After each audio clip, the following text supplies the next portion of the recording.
Welcome to PCM coaching centre. आज के class में दो चर वाले रैखिक समीकरण युग्म जो अध्याय 3 पर आधारित है उसके बेसिक पढ़ेंगे। तो दोस्तों बेसिक देखिए दोस्तों, बेसिक में दो चर वाले रैखिक समीकरण। तो पहले रैखिक समीकरण के बारे में आपको बताता हूँ दोस्तों। ये क्लास 9 में हमने आपको पढ़ाया था दो चर वाले रैखिक समीकरण में, रैखिक समीकरण के बारे में। देखिए दोस्तों, एक ऐसा समीकरण जिसकी घात 1 हो रैखिक समीकरण कहलाता है। जैसे 3x+4 बराबर 0 या 5y बराबर 6। ये दोस्तों इस प्रकार के उदाहरण ये रैखिक समीकरण का उदाहरण है। ठीक है दोस्तों, चलिए अब देखिए दोस्तों, दो चर वाले रैखिक समीकरण। तो दो चर वाले रैखिक समीकरण एक घातीय समीकरण भी कहलाता है। इसको क्वेश्चन में लिख दिया हूँ। देखिए दोस्तों, समीकरण ax+by+c बराबर 0 जहाँ a equal to not 0 b equal to not 0 तथा a b c अचर है। चर x तथा y में लिखा गया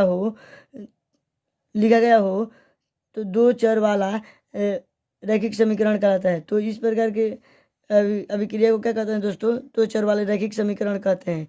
ठीक है दोस्तों, जैसे देखिए दो चर वाले 3x+4y बराबर 7 और 4x - 3y बराबर 1। अब देखिए दोस्तों, युग्म, ये युग्म है ना दोस्तों। युग्म क्या होता है दोस्तों? इन दोनों को मिला देने से एक युग्म बनता है। ठीक है दोस्तों, 3x+4y बराबर 7 और 4x - 3y बराबर 1, ये एक युग्म है। ठीक है दोस्तों, तो इस तरह मैंने दो चर वाले रैखिक समीकरण का पूरा विवरण बता दिया। अब देखिए दोस्तों, मान लीजिए 3x+4y बराबर 7, ये पहला इक्वेशन है ना दोस्तों। तो इसमें अगर हम x बराबर 1 y बराबर 1 मानते हैं, तो इसमें अगर हम इसको सॉल्व करते हैं 3 × 1 + 4 × 1, अगर x का और y का मान इस समीकरण में डालते हैं तो देखिए दोस्तों, डालते हैं तो बराबर 7 हो जाता है। तो 3 × 1 3 + 4 × 1 4 बराबर 7, 4 और 3 7 बराबर 7।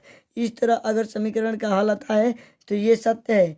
ये इसका दोस्तों बिंदु 1 1 पर ये यहाँ पर लिख दिया दोस्तों। यहाँ 1 1 दिए गए दो चर के रैखिक समीकरण का हल होगा। ठीक है दोस्तों, इसके बाद से देखिए 4x - 3y बराबर 1, इसका दूसरा इक्वेशन दोस्तों। इसमें भी अगर x की जगह पर 1 और y की जगह पर 2 रखते हैं, इसको सॉल्व करते हैं तो दोस्तों -2 बराबर 1 आ रहा है। ये सत्य नहीं है दोस्तों, क्योंकि ये मान आपस में बराबर नहीं है। तो यहाँ 1 और 2 दिए गए दो चर के रैखिक समीकरण का हल नहीं है दोस्तों। अगर दोस्तों देखिए, अगर इसका हम ग्राफ खींचते हैं इस मान को लेकर, तो देखिए ये देखिए दोस्तों, ये ग्राफ है और यहाँ से कोई रेखा गुजर रही है। ये जो 3x+4y बराबर 7, इस पर कहीं पर 1 और 2 बिंदु हमारा होगा। 1 2 नहीं दोस्तों, 1 1 न है तो 1 1 कहीं पर बिंदु दिया होगा। ठीक है दोस्तों, इस तरह हमारा ग्राफ खींचा जाता है। और इसका ग्राफ दोस्तों देखिए इस तरह 1 2 है ना दोस्तों। यहाँ से ये दोस्तों ये -2 है, तो ये x बराबर -2 y बराबर 1, x बराबर 1 और y बराबर -2। तो इस तरह दोस्तों ये +2 ले लीजिए, क्या दिक्कत है, या -2 लेंगे तो यहाँ से खिंचाएगा। तो इस तरह हमारा ग्राफ खींचने का एक तरीका होता है दोस्तों, जो मैंने आपको बताया कि इस तरह ग्राफ खींचा जाता है। ठीक है दोस्तों, अब देखिए रैखिक युग्म। अब रैखिक समीकरण हो गया, रैखिक युग्म क्या होता है दोस्तों, इसको भी आपको बता देता हूँ। देखिए रैखिक युग्म, देखिए दोस्तों, ये एक दूसरे को प्रतिच्छेद कर रही है रेखाएं दोस्तों, इस तरह काट रही है तो दोनों रेखाएं एक बिंदु पर प्रतिच्छेद करती है। ठीक है दोस्तों, रैखिक युग्म की 3 स्थितियां होती है, ये और ये।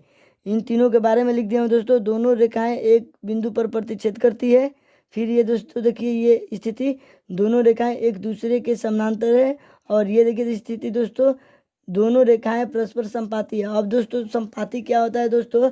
कोई एक रेखा दी है और फिर उसी पर कोई एक और रेखा दी है, तो समझिए कि वे एक दूसरे के क्या है दोस्तों? संपाती है। इस तरह देखिए दोस्तों, मैं जो 3.1 में जो बेसिक पढ़ना था तो दोस्तों उसको मैंने सारा आपको बता दिया। अब इसके अगला बेसिक 3.2 का जब 3.2 पढ़ाएंगे तो उस चैप्टर में बेसिक डालकर आपको सॉल्व करके दिखाऊंगा। तो चलिए दोस्तों, अब इसका प्रश्न को इस प्रश्नावली में 3 प्रश्न है दोस्तों। तो इसके बाद से ये तो वीडियो आज यहीं तक अंत करता हूँ दोस्तों। इसके अगले भाग में उसको बताऊंगा। तो चलिए दोस्तों, इन सारे बेसिक को आप लोग कॉपी में नोट कर ले या स्क्रीनशॉट ले ले।